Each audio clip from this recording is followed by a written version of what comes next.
running. And they're off. This is Thanksgiving in Manchester. Downtown Manchester transforms from Main Street. Yeah, so did the Manchester Road Race on Thanksgiving. It's the second largest race in the New England area. Really rich history. It was the 89th year of it running. And this was kind of the A race of my fall training. Because there wasn't a lot of races out there to pick from, and it's a big deal. You know, rich history, a lot of good competition. And yeah, I went into it with the hopes of competing like I could win. You know, I wanted to be on that start line, confident that I could compete for the win. Yeah, race day rolls around. It's a beautiful day in Connecticut, sunny, a little windy, and crowds are awesome, and I'm just excited to be there. First mile gets out pretty hot, but normally hot for this race. We were 4:22 through the mile. It was a pack of probably 10 to 12 of us at that point. It was already dwindled down quite a bit, just the nature of the race. And mile 2 is known as, you know, the iconic portion of the race, which is the big uphill. They actually give a bonus for whoever's in the lead at the top of the big hill, because it's about a mile long of just this gradual kind of rolling uphill portion of the race, and you get a $1,000 bonus if you're in first place at the top of the hill, and as long as you remain top 10, that is. And so that's kind of one of the big components of this race, is someone's always willing to push early, and it makes it a pretty exciting race. And for this year, it was Conner Mantz, the defending champion. He made a small surge halfway through the hill to kind of get himself into the lead and secure a couple extra bucks for his efforts. And I just, you know, put my nose in it all the way through that hill, and then after that, it's almost all downhill to the finish.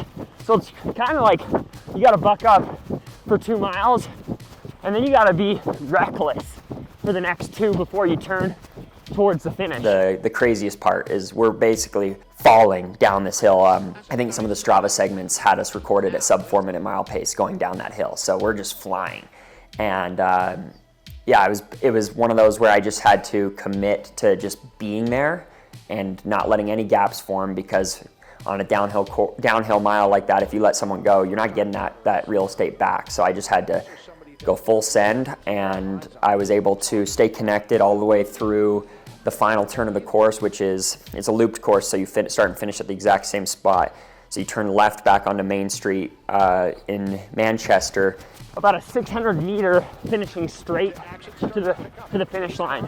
And you go down for about 450 meters of that, and then it punches up the last 150.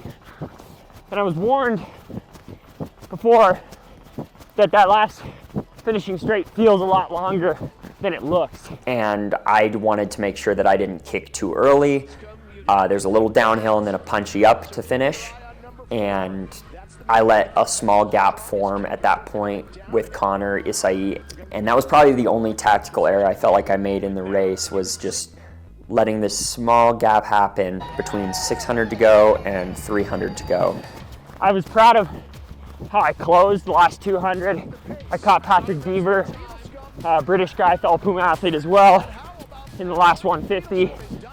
And I kind of felt like I got everything I could out of myself, and tactically was really smart and strong until the last 500.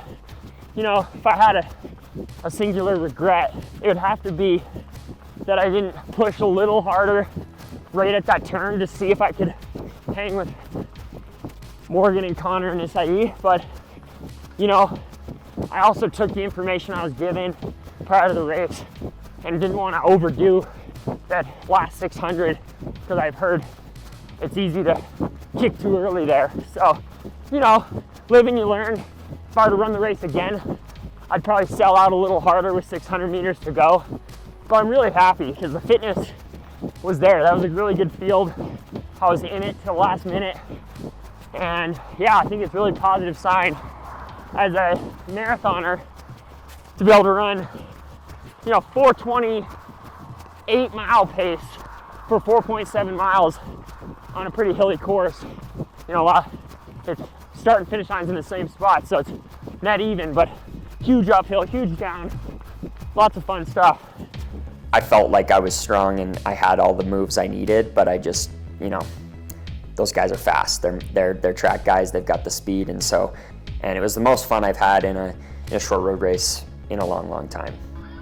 One of the other cool things about this weekend's race was it was the first time I was able to bring both my kids to a race. Jace has come to a marathon of mine and a track race of mine before, but this was the first time McLean, our newest addition to the family, she's almost 6 months old now, was able to come to a race. So we brought both kids, Jill came, and it was really special to have them there, hanging out around the start line, and I was able to give, you know, my kids a little kiss on the cheek and for good luck, you know, right before heading out, and it just made the weekend, you know, more than just a race. It was like a little bit of a family vacation, an experience, and I just hope, you know, looking at that weekend as a snapshot, like I'm able to keep doing this long enough that they remember these types of things, you know, because they're not going to remember heading to Connecticut when they're 2 and 6 months old, but it's special for us to be able to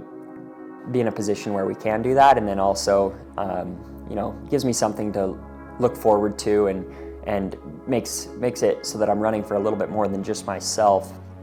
Obviously, as a professional runner, there's opportunities to make money based on how you do, and so when it's not just about how I perform and what that impact is on me, and it's more about what that does for my family and what that can do to set us up for the future.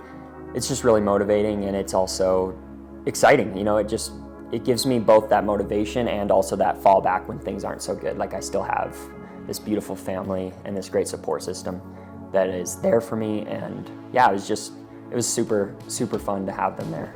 Have next, this upcoming weekend, a little mile race indoors at the Boston University track, famous track for the fastest times in North America. People think it's short or something because how fast people always run on it. So my goal here is pretty simple. I want to break 4. Never done it.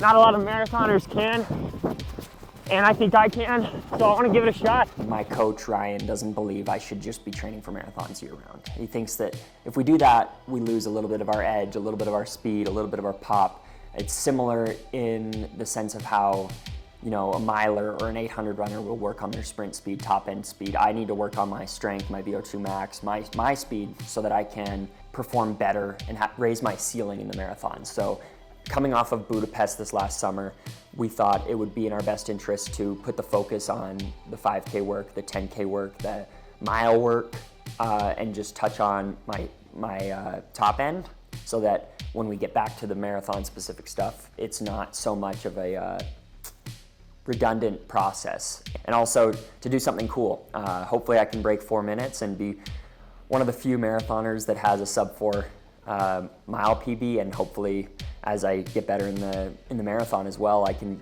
be a part of one of those cool stats, you know, one of 10 people ever to run sub 4 and sub 209, sub 208, something like that. Those are the things that, you know, they don't mean that much in the grand scheme of things, but they're just cool. They're just, it gets you excited to do something unique. Got the fastest track in North America. I'll have a great competition or race, and yeah, I got no excuse but to try to hit it. And after this, I get to focus on the marathon again. So this is kind of fun. This is playtime. I get to do something I don't normally do, which is challenge myself to see how fast I can go, how much I can hurt for 4 minutes or less, hopefully. Whereas normally I'm trying to do it for 2 hours plus.